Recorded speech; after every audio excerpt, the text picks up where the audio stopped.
Servir a los demás es honrar el sábado de Dios. Es el título de esta lección, miércoles 1 de septiembre. Y como de costumbre oramos para que Dios nos ayude a entender su palabra. Oramos. Padre, abrimos la Santa Biblia. La Santa Biblia es el pan de vida, como Jesús, el pan de vida. Permítenos saborear este pan y poder ser alimentados para la vida eterna. En el nombre de Jesús. Amén. Mis queridos hermanos y amigos, servir a los demás es honrar el sábado de Dios. ¿Por qué? Bueno, nos dice el autor que en el mundo del Nuevo Testamento algunos dirigentes religiosos habían degradado la observancia del sábado a un buen arte. Establecieron decenas de prohibiciones y reglas para ayudar a guardar y santificar el día de reposo. Y es bueno esto porque cuando estudiamos la teología es bueno y entendemos el por qué en los tiempos de Cristo existían tantas normas antibíblicas que se llamaban la tradición de los rabinos. Nada que ver con lo que estaba en los rollos de los profetas del Antiguo Testamento.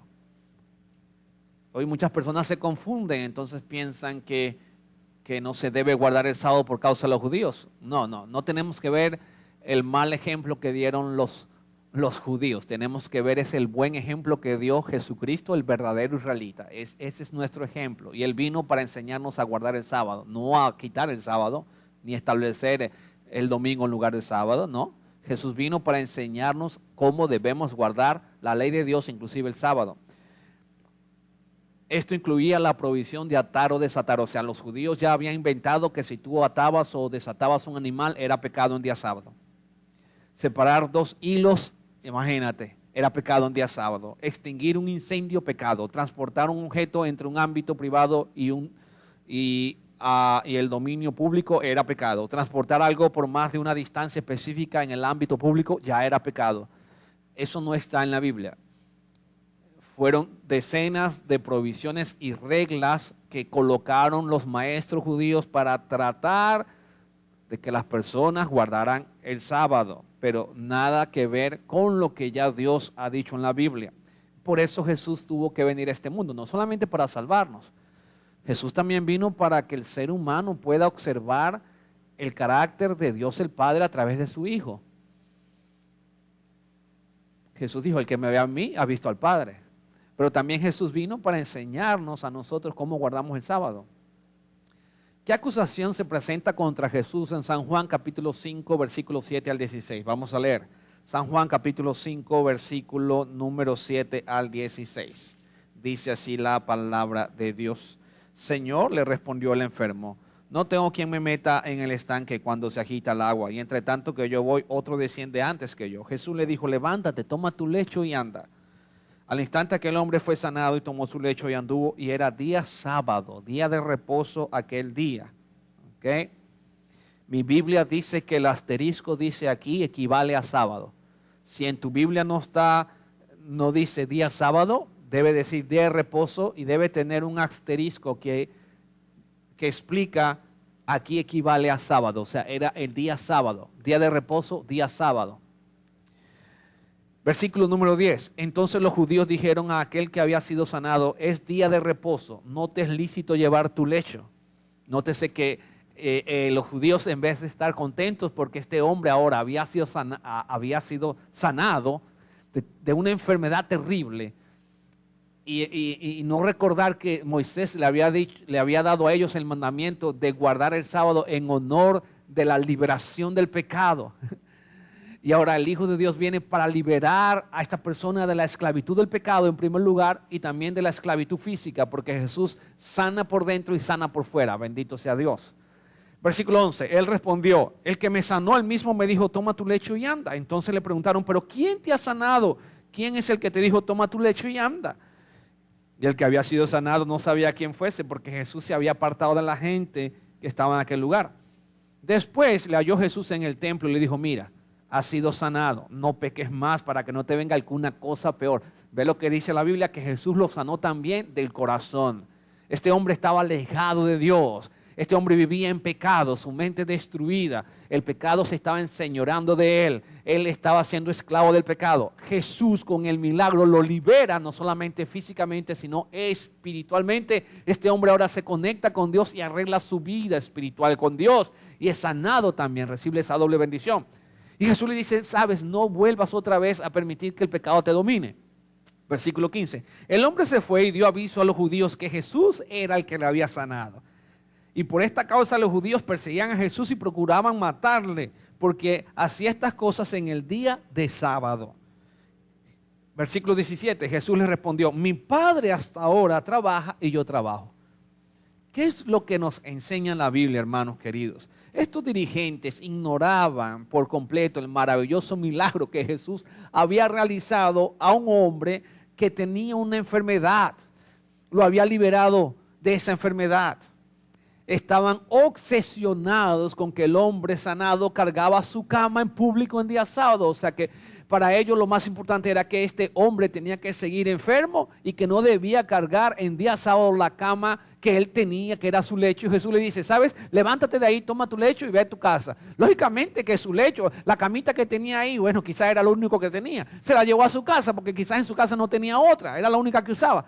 Entonces para estos falsos maestros era más importante que no se cargara a una distancia de esa cama donde él estaba él estaba ahí paralítico y que se usaba porque ya era pecado. Oye, hermanos, eso no nos enseña la Biblia. Ya vemos el trabajo del diablo disfrazándose como un ángel de luz, porque el plan del demonio es que no se guarde el sábado como Dios dice en su palabra. Y en vez de ser un sábado, un día de delicia, entonces las personas cuando no estudiamos y no vemos el contexto, podemos ser engañados por los falsos maestros también. En el lugar de estar alegres que el Señor había liberado a una persona, estaban enojados. Utilizaban este día especial, estos líderes estaban decididos a mantener sus propias normas y reglamentos. Hermanos, debemos tener cuidado, nos dice el autor, de no cometer los errores similares a nuestro modo y en nuestro propio contexto. Por eso Isaías 58, versículos 2 y 3 nos da el equilibrio. Dice Isaías, la agenda de Dios para la observancia del sábado. ¿Cómo se describe? Vamos a leer Isaías capítulo 58, versículo 2 y versículo número 3. Isaías 58, versículo 2 y 3 dice así.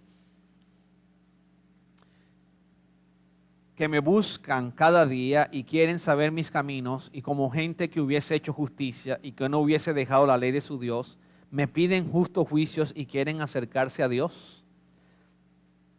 ¿Por qué? Dicen, ayunamos y no hiciste caso.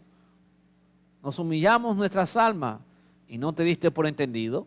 He aquí que en el día de vuestro ayuno buscáis vuestro propio gusto y oprimís a todos vuestros trabajadores. Es lo que estaban haciendo estos líderes religiosos que ya Dios los había amonestado en los tiempos del profeta Isaías, 700 años antes de la venida de Jesús a esta tierra. Ya 700 años antes el profeta Isaías los había amonestado de parte de Dios que no valía nada que colocaran reglamentos de ayuno, de no cargar una cama en sábado, no caminar de una distancia a otra, si en la semana oprimían a los trabajadores y si no usaban el día sábado para ayudar a los enfermos o a los necesitados. Cuando Jesús viene, Jesús cumple lo que dice la ley de Dios y lo que enseña el profeta Isaías. Y ahora estos falsos religiosos maestros le dicen a Jesús que él está violando el sábado y que lo quieren matar porque el hombre fue sanado y tomó la cama para ir a su casa, se llevó, digamos, el colchoncito que tenía, la camita que tenía. Hermanos queridos, Dios no quiere una adoración hueca o silencio piadoso. ¿Qué es lo que dice la palabra de Dios? La agenda de Dios para observar el sábado es que buscamos cada día su presencia y que seguimos sus caminos. Si hacemos eso de domingo, lunes, martes, miércoles, jueves y viernes, buscamos la presencia constante de Dios y seguimos los caminos de Dios, el sábado va a ser un día de delicia y no un día de carga para nosotros. ¿Por qué? Porque durante la semana hemos caminado con Dios, el dueño y el Señor del sábado. Por lo tanto, el sábado es una delicia para nosotros separarnos de las cosas comunes y adorar a Dios y reposar o cesar de todo el trabajo común de la semana. No llega a ser una carga para nosotros. Dios quiere ver a su pueblo comprometido con otras personas, especialmente con los oprimidos y los marginados. Y el sábado es un día especial para que la humanidad enferma pueda recibir sanidad de parte de Jesucristo. En el día sábado Jesús hacía los milagros para demostrar que Él es el Dios que quita el pecado del mundo y el Dios que vino a sanar a la humanidad de la enfermedad del pecado. Por lo tanto, mis queridos hermanos, cuando nosotros salimos en el día sábado a predicar, a compartir, a ayudar a los oprimidos, a los marginados, estamos guardando el sábado conforme al mandamiento de Dios, que es el verdadero ayuno que Dios espera en el día sábado. Isaías aclara esto, dice: si retrajeres del día de reposo tu pie de hacer tu voluntad en mi día santo y lo llamares delicia, santo, glorioso de Jehová, y lo veneras no andando en tus propios caminos, ni buscando tu voluntad, ni hablando en tus propias palabras, te deleitas en el Señor Jehová, y yo te haré subir sobre las alturas de la tierra, y te daré a comer la heredad de Jacob tu padre, porque la boca de Jehová lo ha hablado. Es buscar la voluntad de Dios, es buscar los intereses del reino de Dios y no los intereses personales de nosotros. Por eso profanar el sábado significa que en vez de buscar los intereses de Dios, de la salvación de las almas y los oprimidos por el diablo, nosotros en este día lo dediquemos a nuestros propios intereses personales. Mis queridos hermanos, servir a los demás es una forma correcta, especial, donde podemos demostrar que en el día sábado Dios es el autor de nuestra vida, Dios es el creador de nuestra vida y que estamos guardando el sábado de manera correcta. No solamente asistiendo al templo, sino ayudando en el plan de la salvación, ayudando a los oprimidos por el diablo. En cualquier ministerio que te involucres, Jesús estará contigo a tu lado, porque Jesús sigue trabajando, operando para salvar a las personas oprimidas por el diablo. Que cada sábado sea una delicia, no solamente de compartir en nuestro hogar, en la familia, sino ver los milagros que Dios está haciendo con tu ministerio a través de tu vida, liberando a las personas, no solamente que están enfermas de salud, sino oprimidas por el diablo. Oramos. Querido Padre, gracias porque tú nos enseñas que el sábado es un día de delicia, pero también es un día de liberación, donde los enfermos pueden ser sanados y donde las personas oprimidas por el diablo pueden ser liberadas. En el nombre de Jesús. Amén. Dios te bendiga hoy.